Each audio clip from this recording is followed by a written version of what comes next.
بسم اللہ الرحمن الرحیم۔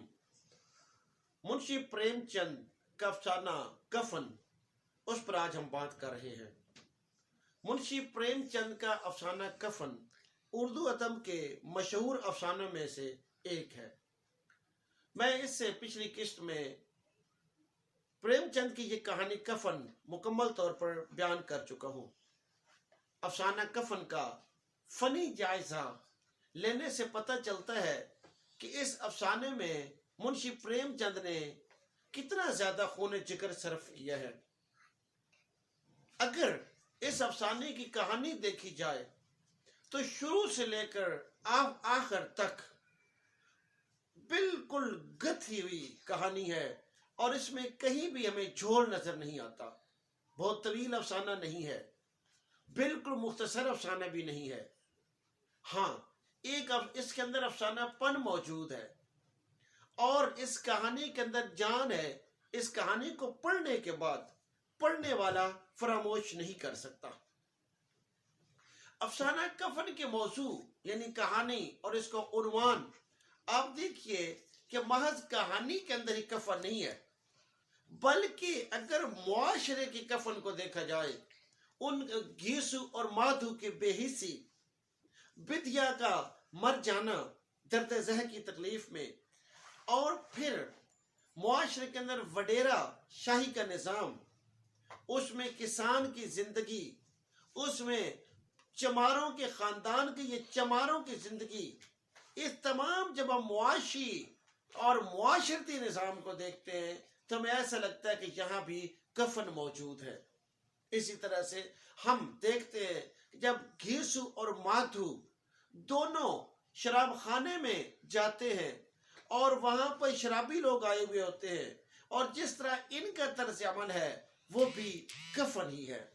اور پھر جب گھیسو اپنی جوانی کا زمانہ یاد کرتا ہے، جہاں وہ بتاتا ہے کہ وہ ایک بڑے وڈیرے کی شادی پر گیا تھا اور وہاں پر کیا کیا کھانے پینے کو تھا، تو وہ دیکھتا ہے کہ چماروں پر تو کفن پڑا ہوا ہے، گویا کہ یہ مرے ہوئے ہیں۔ آپ دیکھیں کہ اس افسانے کے اندر جو پلاٹ ہے وہ شروع سے آخر تک بہت زیادہ جاندار پلاٹ ہے، اور اس میں ہمیں کہیں نظر نہیں آتا کہ اس میں جھول ہے، کہیں نظر نہیں آتا کہ اس پلاٹ میں یہ جو کہانی کا یہ حصہ نکال دیا جائے تو یہ زیادہ بہتر ہو جائے گی، یا اس میں زیادہ تفصیل کی ضرورت تھی۔ ایسا نہیں ہے، بلکہ پلاٹ میں نہ غیر ضروری باتیں نظر آتی ہیں، نہ ہی کم تفاصیل ملتی ہیں۔ جس طرح ایک پلاٹ کی بنت ہونی چاہیے تھی، اس میں ہمیں ویسی پلاٹ کی بنت نظر آتی ہے۔ آپ اسی افسانے میں منظر نگاری دیکھیے، جہاں گھیسو اپنے ماضی، اپنی جوانی کی طرف لوٹتا ہے اور بتاتا ہے کہ کس طرح اس نے ایک امیر آدمی، ایک جاگیردار، ایک وڈیرے کی شادی پر دعوت اڑائی تھی۔ وہاں دعوت کا جس طرح وہ فردن فردن بیان کرتا ہے، مکمل جزیات نگاری وہاں ملتی ہے، اور وہ جزیات منظر کے نگاری میں بدل جاتی ہیں۔ اسی طرح پریم چند جہاں بتاتے ہیں کہ گھیسو اور مادھو کس طرح سے کمایا کرتے ہیں، اور 3 دن وہ جب انہیں 3 دن تک فاقہ آ جاتا ہے تب وہ کمانے نکلتے ہیں۔ گھیسو لکڑیاں توڑ کر لاتا ہے، وہ پورا جو بند ہے، پورا پیراگراف ہے، پورا اقتباس ہے، اس پورے اقتباس کے اندر کمال کی منظر نگاری کی گئی ہے، اور دستویفسکی کی طرح مکمل طور پر ہم دیکھتے ہیں کہ وہاں پر جزیات نگاری موجود ہیں۔ ہمیں اس افسانے کے اندر بار بار جزیات ملتی ہیں، یہاں پر جزیات نگاری کا بہترین مظاہرہ ملتا ہے۔ ہمیں اس افسانے میں باقاعدہ طور پر منظر نگاری نظر آتی ہے۔